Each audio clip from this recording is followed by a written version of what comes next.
Good morning, good morning, good morning. It is Saturday. I can't believe it. And we are in the book of Numbers. Welcome if you're new, welcome back if you're returning. I'm just trying to get everything set up here. All right. So we are at the book of Numbers, in the book of Numbers, and we're already on chapter 5. So we're trudging along here. And I'm just going to go ahead and get started. We're doing about a half an hour today. I woke up a little bit later than I wanted to because I went to sleep a little bit later than I had anticipated. So we're going to go ahead and get started. I want to thank everyone who is joining, everyone who is going to be joining here later. I appreciate each and every one of you, and I appreciate any gifts, any hearts, any of that. I won't be looking up too much, so I can't really see comments and any gifts, but I appreciate all of them. I have been doing this every day. Well, I started and then I stopped, but we're back at it. Just reading the Bible 30 minutes a day out loud for anyone who might want to listen, anyone who's struggling, getting in the word every day. I just come on in every day, 30 minutes, so you can listen while you're doing whatever, cooking, cleaning, getting ready, whatever the case may be. So grab yourself a cup of coffee or whatever and just listen to the word. And if you have missed the previous lives or any, want to catch up, I do repost them over on YouTube. There's a whole playlist starting from the book of Genesis on to where we're at now. And again, it's nothing, I'm not doing anything, no bells and whistles, just reading for 30 minutes every day because that's what I believe God has called me to do. And I kind of wavered there for a minute because I was sick and had some stuff going on. So I'm back at it now, and we're going to get right into it. And I pray that whoever joins and whoever is watching or listening, that God touches you, blesses you, and that He uses me to be able to reach at least one. So here we go. The Lord spoke to Moses, command the Israelites to send out from the camp anyone with a skin disease, an oozing discharge, or who has become unclean from contact with a corpse. You must send out both male and female. You must send them outside the camp so that they will not make their camp, where I live among them, unclean. The Israelites did so and sent them. I missed it. Oh, there we go. The Israelites did so and sent them outside the camp.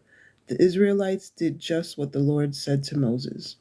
The Lord spoke to Moses, tell the Israelites, when a man or a woman commits any sin against anyone else, thus breaking faith with the Lord, that person becomes guilty. Such persons will confess the sin they have done. Each will make payment for his guilt. Add 1/5 more and give it to the injured party. If the person has no close relative to whom the payment can be made, then the compensation payment will go to the Lord for the priest. This is in addition to the ram of reconciliation by which the guilty party himself is reconciled. Any gift offering from all the sacred donations that the Israelites offer will be the property of the priest. The sacred donations belong to each person alone. Whatever anyone gives to the priest will be his. The Lord spoke to Moses, speak to the Israelites and say to them, a man may suspect that his wife has had an affair and has broken faith with him, that a man has had intercourse with her unknown to her husband, and that she has defiled herself in secret, even though are no witnesses and she isn't caught. If jealousy overcomes him and he is jealous of his wife who has defiled herself, or if jealousy overcomes him and he is jealous of his wife who hasn't defiled herself, then the man will bring his wife to the priest. He will bring the offering required for her 1/10 of an ephah of barley flour. He will not pour oil on it, nor offer frankincense with it, because it is a grain offering for jealousy, a grain offering for recognition in order to recognize guilt. The priest will bring her close and make her stand before the Lord. The priest will take holy water in a clay jar, and taking dust from the floor of the dwelling, the priest will place. I'm live. The priest will bring her close and make her stand before the Lord. The priest will take holy water in a clay jar, and taking dust from the floor of the dwelling, the priest will place it in the water. The priest will make the woman stand before the Lord, let the hair of the woman hang down, and place the grain offering for recognition, that is, the grain offering for jealousy, in her hands.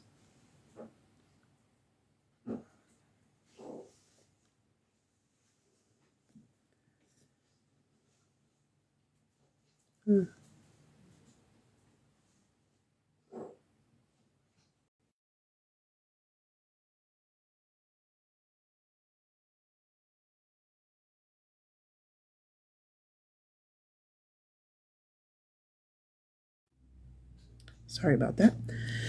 The water of bitterness that brings the curse will be in the hands of the priest.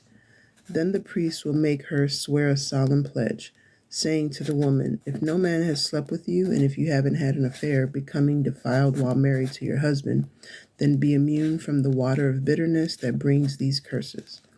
But if you have had an affair while married to your husband, if you have defiled yourself, and a man other than your husband has had intercourse with you, then the priest must make the woman utter the curse and say to the woman, may the Lord make you a curse and a harmful pledge among your people.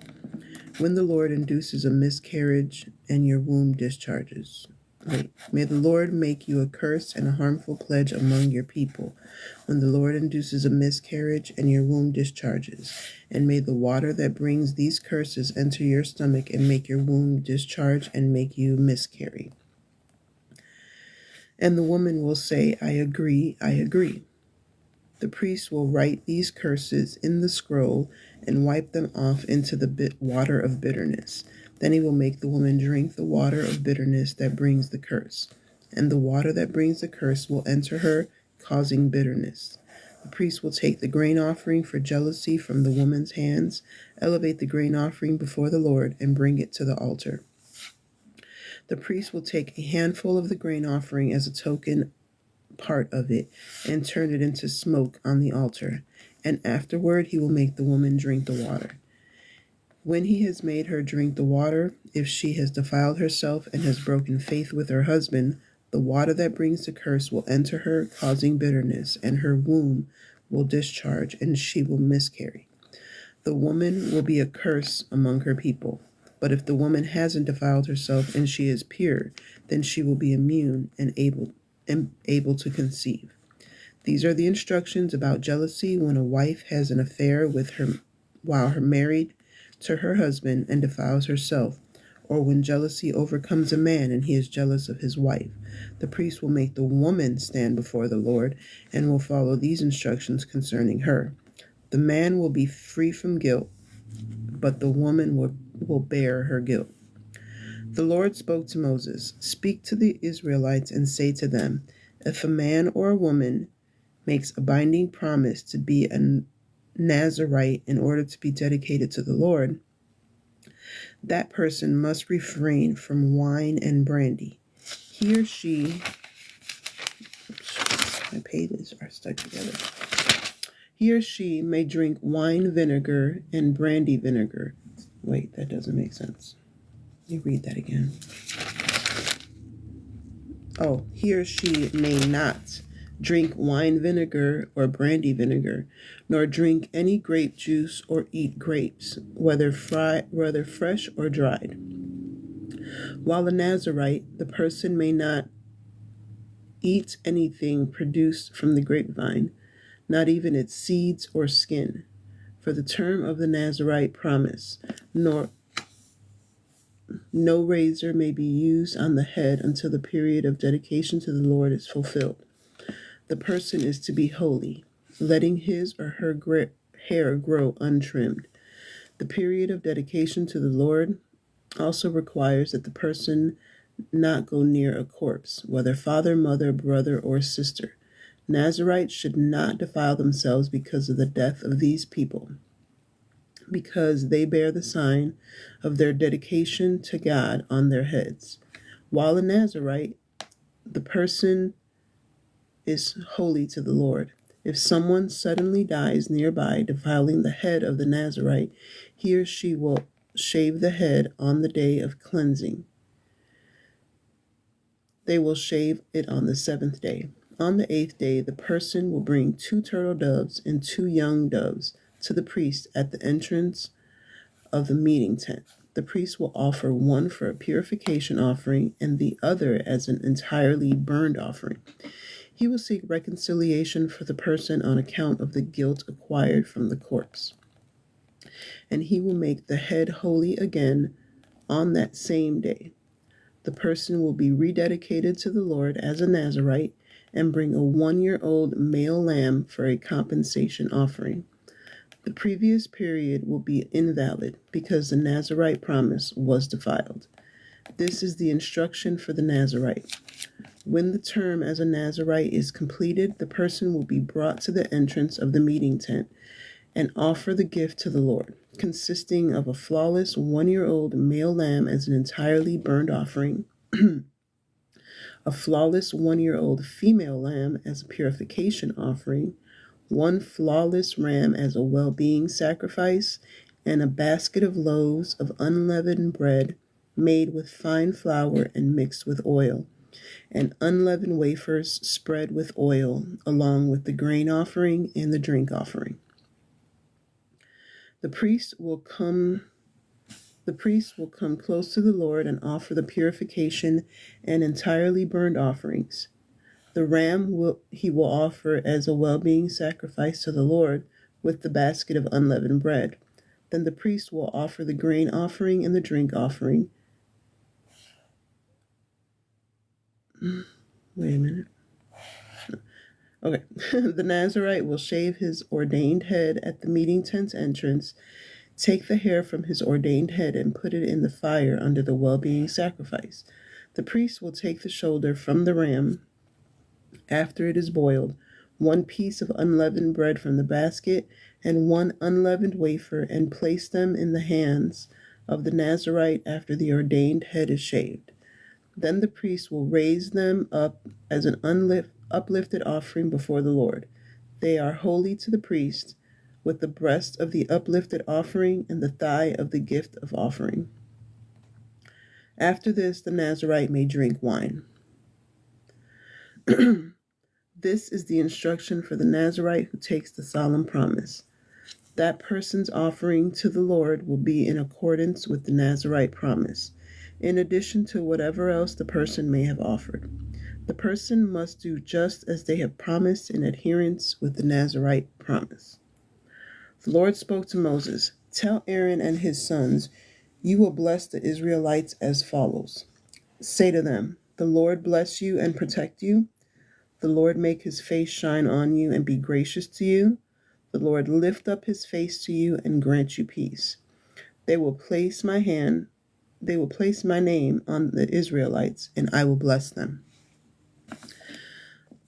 On the day when Moses finished setting up the dwelling, he anointed and made it holy, all its equipment, as well as the altar and all its equipment. He also anointed and made holy the chiefs of Israel. The leader of their households made their presentations. They were the tribal chiefs and those who were in charge of the enlistment. They brought their offerings before the Lord: 6 covered wagons and 12 oxen, a wagon for every 2 chiefs, and an ox for every chief. They brought them near before the dwelling. The Lord said to Moses, "Take these from them and use them for service in the meeting tent. Give them to the Levites according to their duties." So Moses took the wagons and the oxen, and he gave them to the Levites. 2 wagons and 4 oxen he gave to the Gershonites for their duty, 4 wagons and 8 oxen he gave to the Merarites for their duty under the supervision of Ithamar, Aaron the priest's son. But to the Kohathites he gave nothing, because their duty concerned the holy things that had to be carried on their shoulders. The chiefs made their presentations for the dedication of the altar on the day it was anointed. The chiefs presented their offerings before the altar. The Lord said to Moses, 1 chief per day will present their offering for the dedication of the altar. The one presenting his offering on the day was Nahshon, Amminadab's son, from the tribe of Judah. His offering was 1 silver dish weighing 130 shekels, 1 silver basin weighing 70 shekels according to the sanctuary shekel, both of them full of fine flour mixed with oil for a grain offering, 1 gold bowl weighing 10 shekels full of incense, 1 bull from the herd, 1 ram and 1-year-old male lamb for an entirely burned offering, 1 male goat for a purification offering, and for the well-being sacrifice 2 oxen, 5 rams, 5 male goats, and 5 male lambs a year old. This was the offering of Nahshon, Amminadab's son. On the second day, Nethanel, Zuar's son, the chief of Issachar, presented his offering. He presented his offering 1 silver dish weighing 130 shekels, 1 silver basin weighing 70 shekels according to the sanctuary shekel, both of them full of fine flour mixed with oil for a grain offering, 1 gold bowl weighing 10 shekels full of incense, 1 bull from the herd, 1 ram and 1-year-old male lamb for an entirely burned offering, 1 male goat for a purification offering, and for the well-being sacrifice 2 oxen, 5 rams, 5 male goats, and 5 male lambs a year old. This was the offering Nethanel, Zuar's son. On the third day, Zebulon's chief Eliab, Helon's son, his offering was 1 silver dish weighing 130 shekels, 1 silver basin weighing 70 shekels according to the sanctuary shekel, both of them full of fine flour mixed with oil for a grain offering, 1 gold bowl weighing 10 shekels full of incense, 1 bull from the herd, 1 ram, and a 1-year-old male lamb for an entirely burned offering, 1 male goat for a purification offering, and for the well-being sacrifice 2 oxen, 5 rams, 5 male goats, and 5 male lambs a year old. This was the offering of Eliab, Helon's son.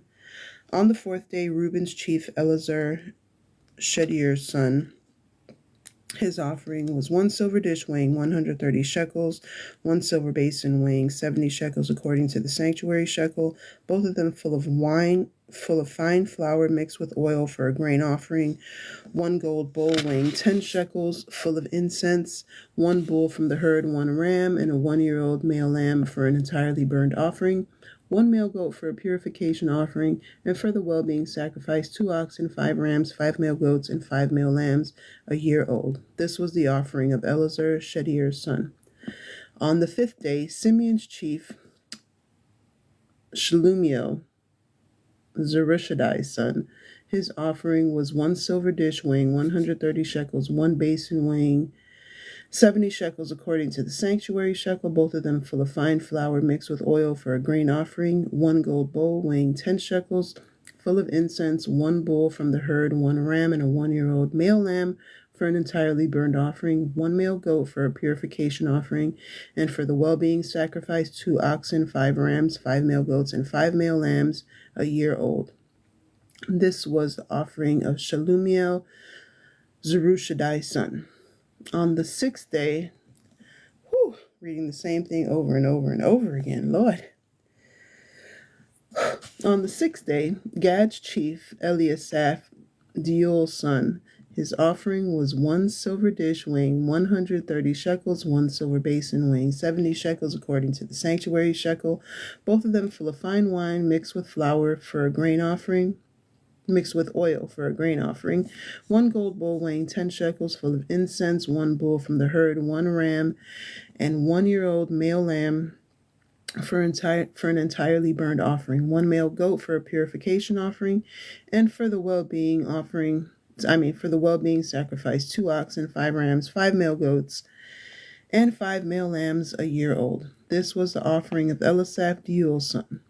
On the 7th day, Ephraim's chief, Elishama, Ammihud's son, his offering was 1 silver dish weighing 130 shekels, a silver basin weighing 75 shekels according to the sanctuary shekel, both of them full of fine flour mixed with oil for a grain offering, 1 gold bowl weighing 10 shekels full of incense, 1 bull from the herd, 1 ram and a 1-year-old male lamb for an entirely burned offering, 1 male goat for a purification offering, and for the well-being sacrifice 2 oxen, 5 rams, 5 male goats, and 5 male lambs a year old.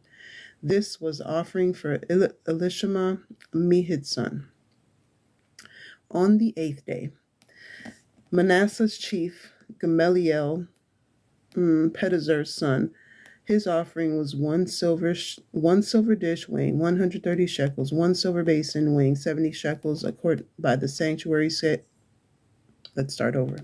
His offering was 1 silver dish weighing 130 shekels, 1 silver basin weighing 70 shekels by the sanctuary scale, both of them full of fine flour mixed with oil for a grain offering, 1 gold bowl weighing 10 shekels full of incense, 1 bull from the herd, 1 ram and a 1-year-old male lamb for the entirely burned offering, 1 male goat for a purification offering for the well-being sacrifice, 2 oxen, 5 rams, 5 male goats, and 5 male lambs a year old. This was the offering of Gamaliel, Pedazur's son. On the 9th day, Benjamin's chief, Abidan, Gideoni's son, his offering was 1 silver dish weighing 130 shekels, 1 silver basin weighing 70 shekels according to the sanctuary shekel, both of them full of fine flour mixed with oil for a grain offering, 1 gold bowl weighing 10 shekels full of incense, 1 bull from the herd, 1 ram and a 1-year-old male lamb for the entirely burned offering, 1 male goat for a purification offering, and for the well-being sacrifice 2 oxen, 5 rams, 5 male goats, and 5 male lambs a year old. This was the offering of Abidan, Gideoni's son. On the 10th day, Dan's chief, Izer, Ammishaddai's son, his offering was 1 silver dish weighing 130 shekels, 1 silver basin weighing 70 shekels according to the sanctuary shekel, both of them full of fine flour mixed with oil for a grain offering, 1 gold bowl weighing 10 shekels full of incense, 1 bull from the herd, 1 ram and a 1-year-old lamb for an entirely burned offering, 1 male goat for a purification offering, and for the well-being sacrifice, 2 oxen, 5 rams, 5 male goats, 5 male lambs a year old. This was the offering of Izer, Ammishaddai's son. On the 11th day, Asher's chief, Pagiel, Okran's son. His offering was, you guessed it, 1 silver dish weighing 130 shekels, 1 silver basin weighing 70 shekels according to the sanctuary shekel, both of them full of fine flour mixed with oil for a grain offering, 1 gold bowl weighing 10 shekels full of incense, 1 bull from the herd, 1 ram and a 1-year-old male lamb for an entirely burned offering, 1 male goat for a purification offering, and for the well-being sacrifice 2 oxen, 5 rams, 5 male goats, and 5 male lambs a year old. This was the offering of Pagiel, Okran's son. And on the 12th day, Naphtali's chief, Ahira, Enon's son, his offering was 1 silver dish weighing 130 shekels, 1 silver basin weighing 70 shekels according to the sanctuary shekel, both of them full of fine flour mixed with oil for a grain offering, 1 gold bowl weighing 10 shekels full of incense, 1 bull from the herd, 1 ram, 1-year-old lamb for an entirely burned offering, 1 male goat for a purification offering, and for the well-being sacrifice 2 oxen, 5 rams, 5 male goats, and 5 male lambs a year old. This was the offering of Ahira, Enon's son. This is what the Israelite chiefs provided for the dedication of the altar on the day it was anointed: 12 silver dishes, 12 silver basins, and 12 gold bowls, each dish weighing 130 shekels, and each basin weighing 70 shekels. All the silver equipment weighed 2,400 shekels, according to the sanctuary shekel. The 12 gold bowls full of incense weighing 10 shekels each, according to the sanctuary shekel. All the gold of the bowls weighing 120 shekels. All the animals for the entirely burned offerings were 12 bulls, 12 rams, 12 male lambs a year old, with the grain offering, 12 male goats for the purification offering, and all the animals for the well being sacrifice were 24 bulls, 60 rams, 60 male goats, and 60 male lambs a year old. This was the dedication offering for the altar after it was anointed. When Moses entered the meeting tent to speak with the Lord, he would hear the voice speaking to him from above the cover that was on the chest containing the covenant, from between the two hinged creatures. In this way, he spoke to Moses. Just a second.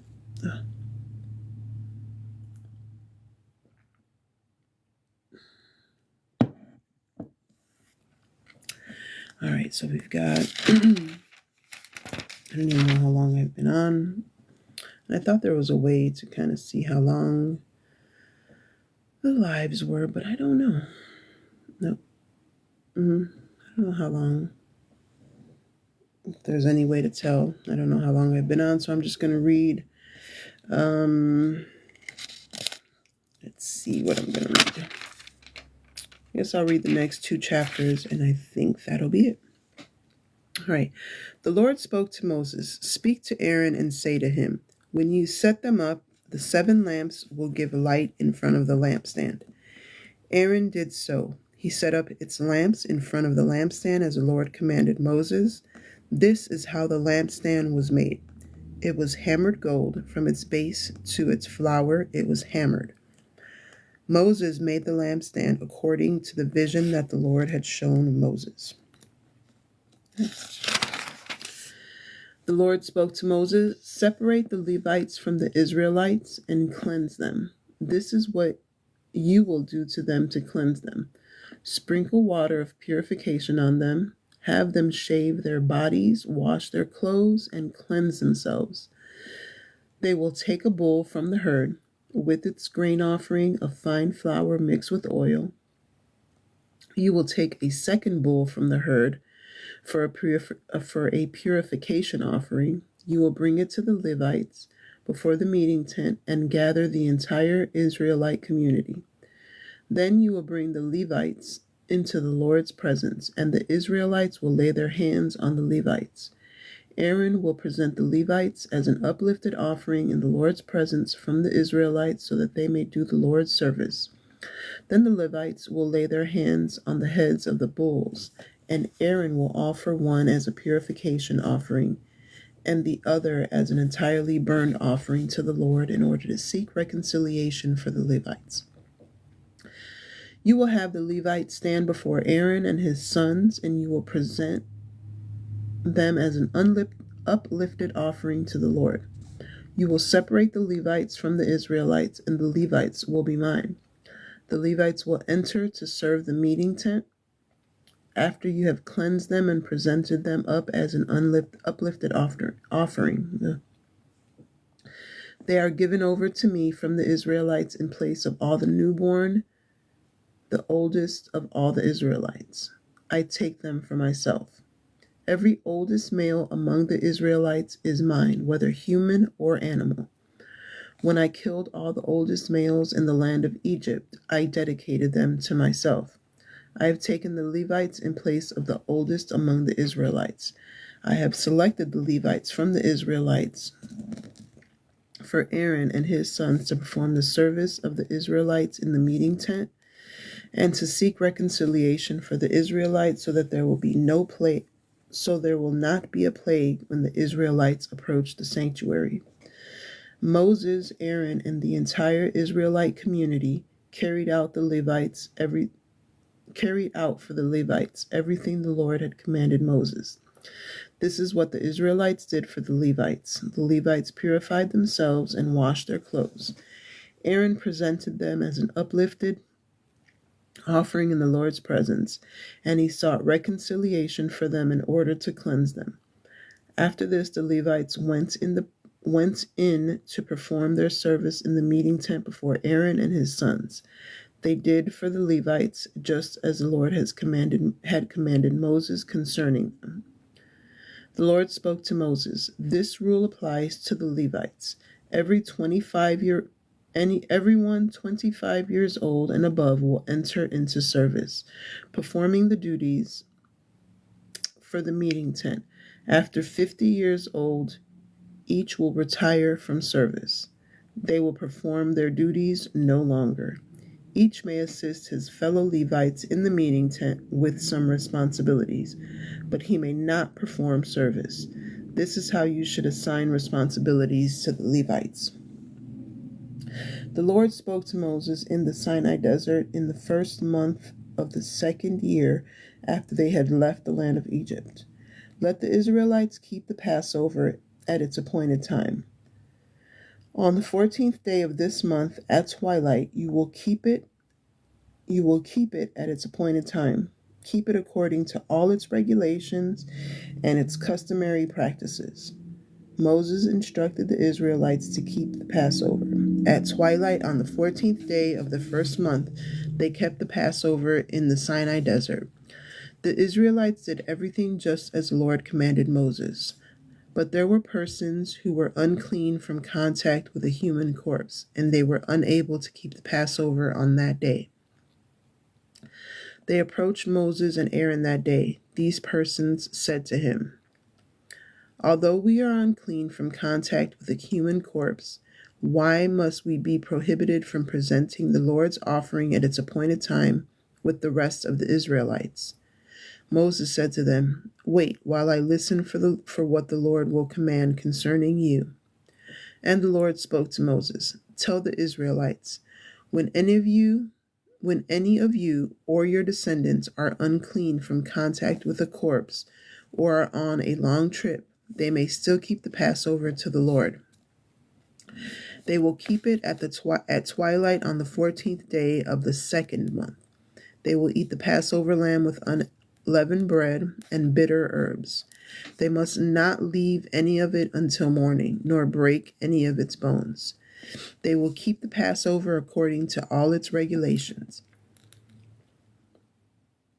But any persons who are unclean and not on a trip, don't keep the Passover. Those persons will be cut off from their people because they didn't present the Lord's offering at its appointed time. These persons will bear their sin. If an immigrant resides among you and wishes, I can't read. If an immigrant resides among you and wishes to keep the Passover to the Lord, that one also will keep it according to its regulations and its customary practices. There will be one set of regulations for both of you, for the immigrant and the native of the land. On the day the dwelling was erected, the cloud covered the dwelling, the covenant tent. At night until morning, the cloud appeared with lightning over the dwelling. It was always there. The cloud covered it by day, appearing with lightning at night. Whenever the cloud ascended from the tent, the Israelites would march, and the Israelites would camp wherever the cloud settled. At the Lord's command, the Israelites would march, and at the Lord's command, they would camp. As long as a cloud settled on the dwelling, they would camp. When the cloud lingered on the meeting tent for many days, the Israelites would observe the Lord's direction, and they wouldn't march. Sometimes a cloud would be over the dwelling for a number of days, so they would camp at the Lord's command, marching again only at the Lord's command. Sometimes the cloud would settle only overnight, and they would march when the cloud ascended in the morning. Whether it was day or night, they would march when the cloud ascended. Whether it was 2 days or a month or a long time, the Israelites would camp as long as the cloud lingered on the dwelling and settled on it. They wouldn't march. But when it ascended, they would march. They camped at the Lord's command, and they marched at the Lord's command. They followed the Lord's direction according to the Lord's command through Moses.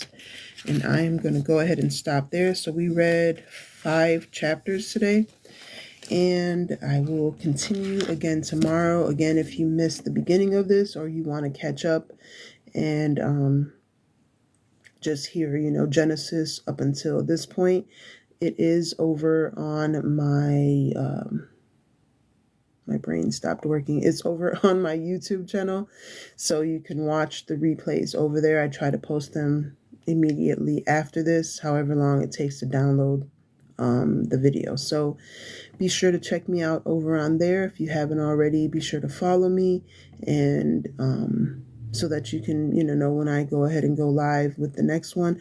I'm trying to do it at the same time every day. It doesn't always work, but I'm here. I try to be here every morning. So that is it for today, guys. I hope you have an amazing day. So be blessed and be the reason someone smiles. Bye.